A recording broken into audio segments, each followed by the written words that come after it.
I'm going over here.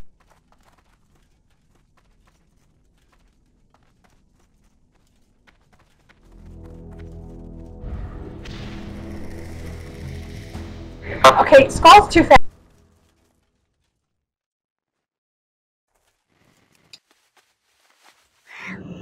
So, I'm almost guaranteed to have an enhancement shaman and Jalar on me. No, I'll probably have the enhancement chamois on me and Dexter. Oh, they're doing the same thing.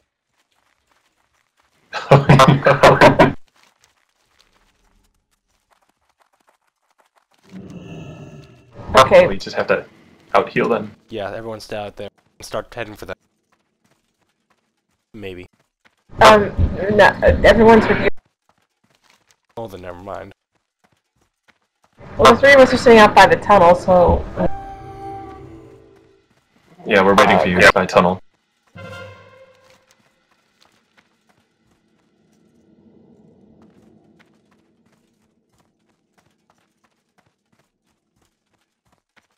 I can't tell which way they're going.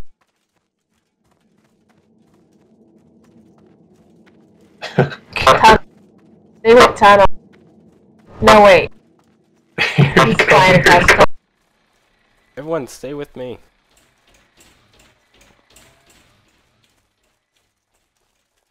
Going to die kick.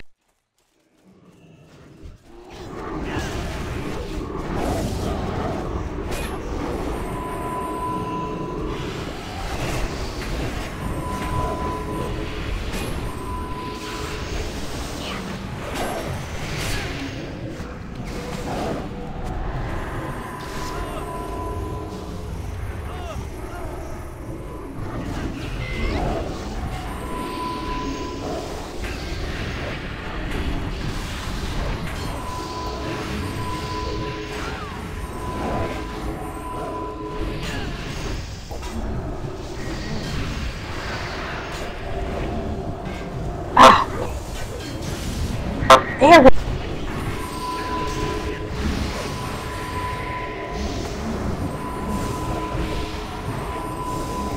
There is many.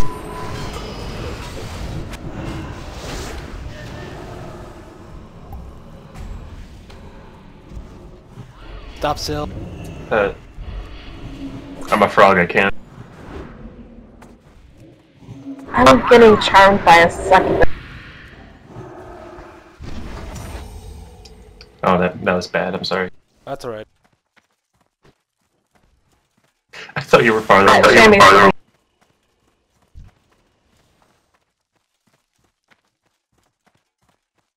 Dazzle's right behind. Which? Probably tunnel. Or Probably not going tunnel because we're all in tunnel.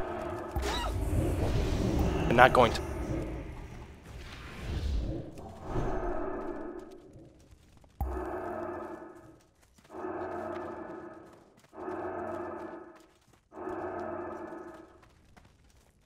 Alright, she's on the east side.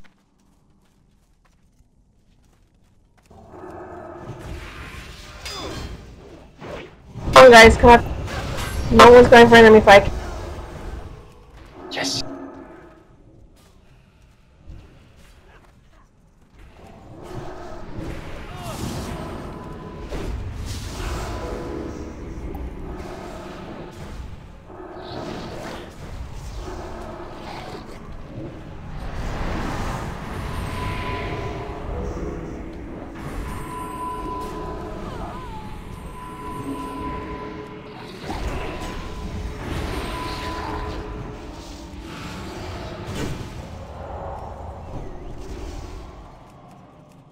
Say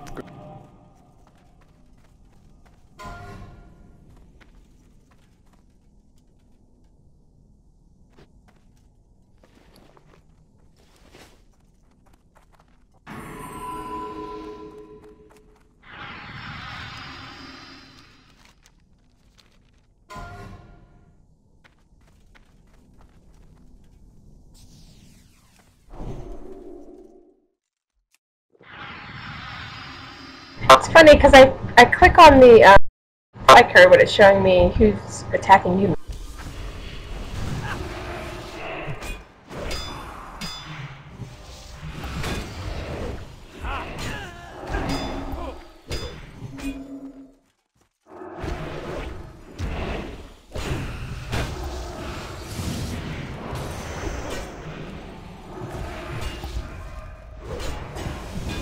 Oh my god.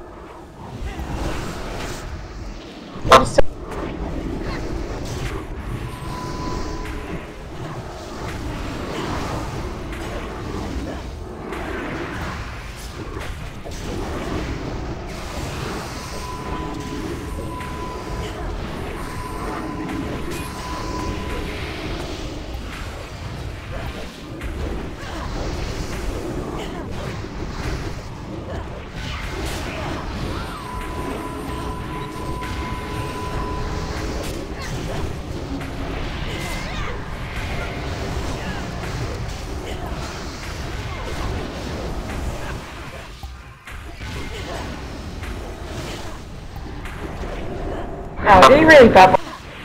Oh.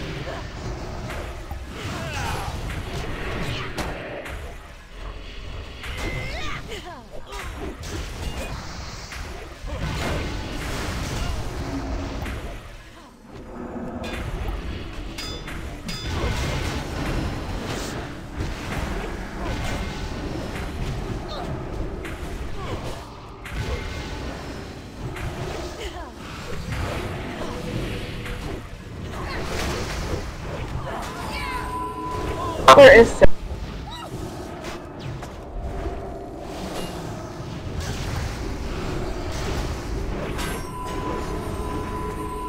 she must be great. Oh wait, there she came on the side. She's up. Where is she?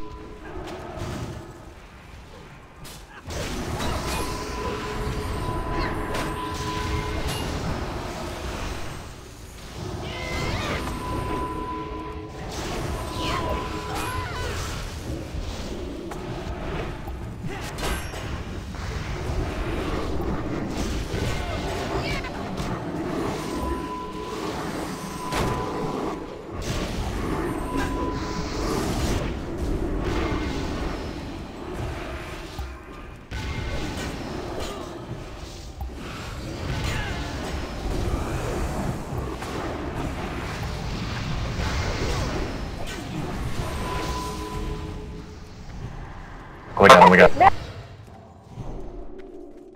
I keep looking at the wrong thing. That's my problem. I keep forgetting we're horror. So I'm looking at the wrong place. Nice.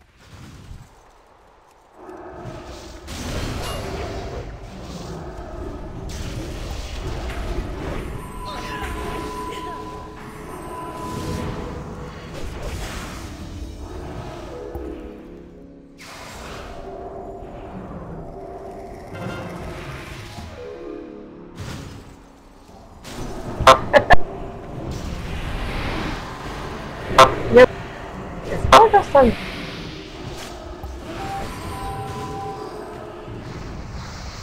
Tunnel.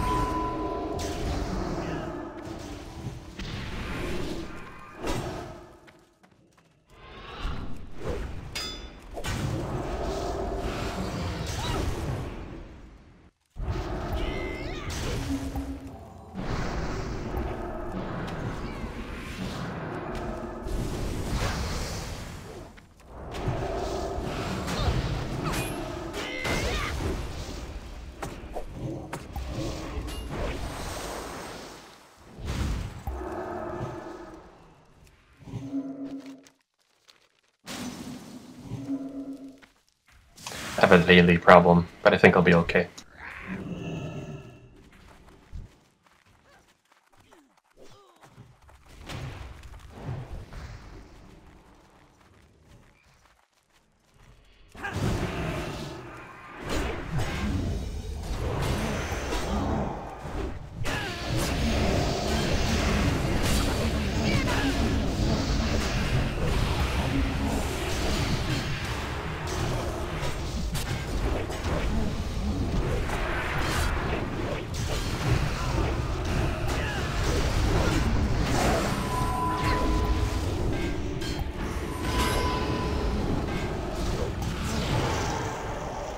That got him for me.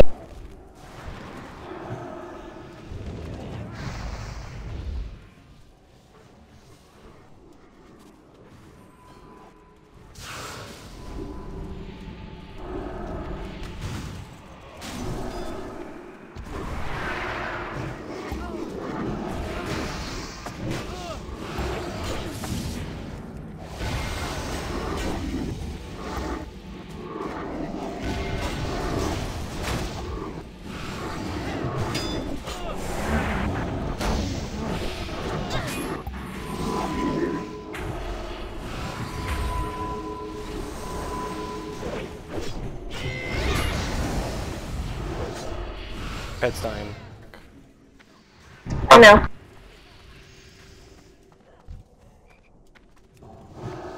Gonna kill George.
You guys gonna meet.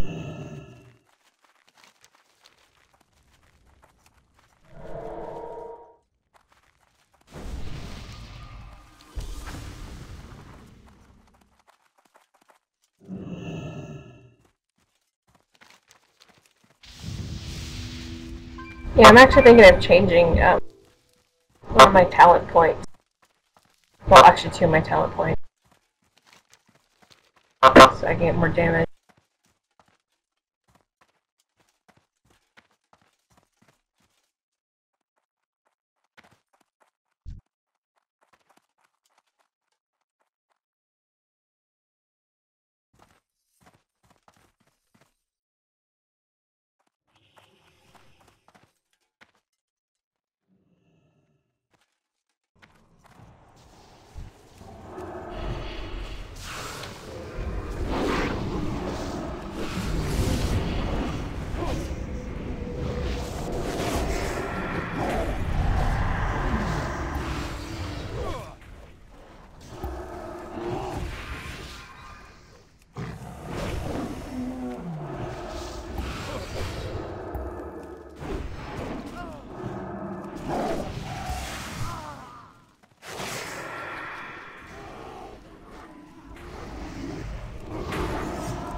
was the achievement Keeping It in the Family, which requires you to bring Nefarian down to below 50% health before he lands for his final confrontation.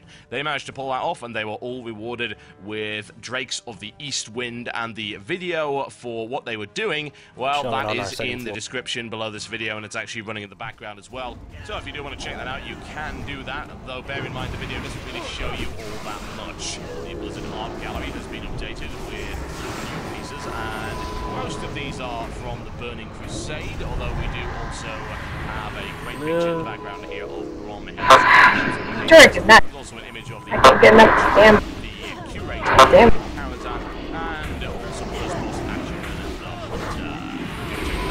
Resolution in the description below this video. The latest round of European community news has been released over on the European Battle.net website, including information on the talent site Battlecraft.it, who have translated a number of useful new posts on the subject of Blood Death Knights, Discipline Priests, and Retribution Paladins. Also, the Swedish site Levelcap.se is reporting on the upcoming Looking for Guild tool, as well as a few small UI changes to the patch for 1. If you're Romanian, you might also want to go and check out wowbox.ro, which has got several raid guides, including Kimeron and Tramides, Valoriac, the Omnitron defense system. All this, a roundup of this week's comics and noteworthy threads in the description below this video. Retrozoic has released the latest WoW trading card raid boss set, which is the Assault on Icecrown set, which is a 4-player game where you take control of various heroes, including Tyrion Fordring, Sylvanas Windrunner, and Jaina Proudmoore, to do battle against the Lich King and Scourge. Oh wow. Now, these actually do come with decks, and they're ready to go right out of the box. So those of you who haven't checked out the TCG raid decks before, simply because, well, you had to have a deck in order to play the things, you might want to have a look at these. All the information available in the post, which is in the description below this video, and it also comes with a unique treasure pack with plenty of special loot for when you actually beat the experience. Or, of course, you could cheat and open it beforehand. That would be very naughty. And with that, it's time for your daily blues. Gelman expresses some concerns that are on the mind of many people in regards to the fact that the raid content is not actually... Which way are they going, Matt? We didn't hear. Until patch 4.2. He also points out that Rehash and Silverman and Solgrom isn't in fact awesome, and it is of course non-new content, which is highly accurate. The response from Zahim comes in telling everybody that it's okay, there's going to be plenty more things coming in patch 4.1, Which way did they... which include the revamp. There's going to be a Stranglethorn quest line, which... Alright, Eldest is on the, As I'm saying, it's going to be a new tier of heroic dungeon gear. That's part of the revamp. Zahim, it's not a feature, that was in the revamped dungeon, so we're not really concerned about that. As well as new updated play rifles, and something about guild challenges, which are new guild quests. Now that I'm interested in, but the rest of it, like I say, lamest 0.1 patch ever as far as I'm concerned. Just compare it to the other 0.1 patches, it's not even close. But if you want yet more rationalization of why Blizzard are giving you less content when you continue to pay the same cost for their game, am I sounding cynical? You're damn right I am. Then you can check out his full post in the description below this video. Also, try to ignore idiots who say things like this: until you've beaten 13 out of 13 hard modes, you are not ready for new raid content. Yes, quite. Spot the guy who started in Wrath and doesn't understand what multi-tier raiding actually is. Dalien has concerns in regards to the state of Soul Stones and the fact that Death Knights are now getting a combat res, but Soul Stones don't actually work properly. Now, Dalien goes on to say that they're doing good on their promised that they would allow them to be cast on a dead target for an Dexter. option, and yet that's Getting not a change of ice. the game yet. There is a response here from Zarki, and he's saying the plan is indeed to allow Soulstones to be used on dead targets, which effectively gives Warlocks a combat. Not that anyone else isn't. The likelihood is that this change will be put in with patch 4.1, but they cannot confirm that as of yet. And with that, it's time for your daily grind. We continue on from the quest Flightmare down at the bottom of the Southern Barrens, and we're heading over to the Dwarf Fortress down here. And this quest appears to be something of a generic kill quest until you find your target, who is a master of disguise, as you can see. Somehow I'm not entirely convinced that that will be all that effective. Regardless, 10 points for effort. That is time for your weekly feature. Yes, this is a shed. That's a nice short one right here. A play on an old joke on the subject of Ragnarok. Yes, you should probably watch the whole thing to get the voiceover, but I like the fact that it's now finally got a machinima. The voice acting's pretty good. I'm actually very happy with the voice acting, don't think of it. And it's pretty well put together, and the only thing I could really mark it down for, to be honest, is the fact that the joke is older than the internet. Yes, I know that doesn't make any sense, but there you go, and I will give it as a full valid hearty 4 out of 5. Link in the description below this video to go and check it out with the voiceover. Now that's time for the mailbox. This one comes in from Tilodon, who's says, I've been a long-time fan of Blizzard and their many games, with Diablo being my favorite. However, me telling you what I do and do not love is not the reason why I'm sending you this email, no. But just from my simple observations over the last few years, I fear that the great company of Blizzard has been moving from a simple gaming company whose main goal was to put out high-quality and very entertaining games, now to money they're making and not the happiness of their fan base. For example, last year's BlizzCon was, in my view, plain awful compared to some of the previous years. Also, before, they would never use microtransactions, i.e. mounts, pets, and whatnot. So do you fear, as I do, that Blizzard is no longer in this for the gamers and fans, and now they've been tainted by Activision, and now just want to suck us dry of every penny or shilling or ruby we have? Well, I don't have all that many rubies, so they're not going to be doing any sucking of that. I think there's certainly been a shift in attitude since the Activision acquisition, although I wouldn't put the blame squarely on Activision and say, well, Blizzard were just these wonderful saints and they can do no wrong, at least before the evils of Activision came along. No, I don't believe that, honestly. There's a bit of give and take, and it's not going to be on the head of one single group as to what this change in direction is. But the more important question is just, what is the change in direction, and what is the degree of the change of direction? For instance, the fact that they would not do microtransactions, as you claim, they would and did. In fact, in vanilla, they put in what I view as the most flagrantly terrible transaction they've ever done, which is the $25 server transfer, which I might add is still in the game at the same price. A service that, as far as I'm concerned, should be free, and there is no reason not to make it free. And I've discussed this before, and don't give me... I know what you're doing. I know what you're doing. I can hear it. I can hear the clackering of keys. Yes, I can hear it coming in right now as you say, oh, well, it's just there to discourage people from transferring at will. You could do that with cooldowns. Don't even get me started on that. Anyway, that's been in since vanilla, and that was a blatantly horrible microtransaction. That is worse, in my opinion, than little vanity pets, because to me, that's a fundamental service that should be in the game from the very start for free as something that players can do, because it's critical to their enjoyment of the game. And forcing people to actually pay additional money in order to get off a bad server or whatever, or transfer in order to play with their friends with the character they've worked on is a travesty, I might add. So don't think they are incapable of this kind of thing. And BlizzCon's kind of been bad for a while. I mean, I've been to a couple of them. I was at the first one, in fact. And that, to me, was not a great experience, especially bearing in mind the amount of money they were charging to people to actually go there. Not a lot of content there. There hasn't been a huge amount of content since. There's been more, certainly, over the course of the years, but it has blatantly got more commercialized. There's an awful lot of vendors and things like that there. I still don't think it's great value for money. So, no, I don't think they're doing that. I can't take on an enhancement chamois solo with a DK on. I can't heal myself enough. That was also the cost of Warcraft 3. Blizzard have obviously made some design decisions that have been financial. Why isn't Elagos waiting for me? I don't think they're going all into the almighty dollar. I still think they care about quality, and that is, for the most part, obvious anyway. Certainly with stuff like StarCraft 2, Diablo 3, and things like that. I think that recent WoW patch notes have sort of put a dampener on that, really. The idea of rehashed content and stuff, that's not helping their image. That really isn't, especially after Cataclysm was a great expansion with an awful lot of work put into it. But I don't think it's as bad as people are claiming. I'm asking for a little bit of moderation here from gamers and not to go absolutely crazy every time they hear that Blizzard is doing something that may or may not be financially motivated in some way. Just perspective, folks. Perspective. Now, usually I'll avoid things like this on the channel, but I think this is important enough to mention, and this one comes in from a person called Hamida, and he says, since Blizzard introduced some Arabian-style architecture into the game, I thought this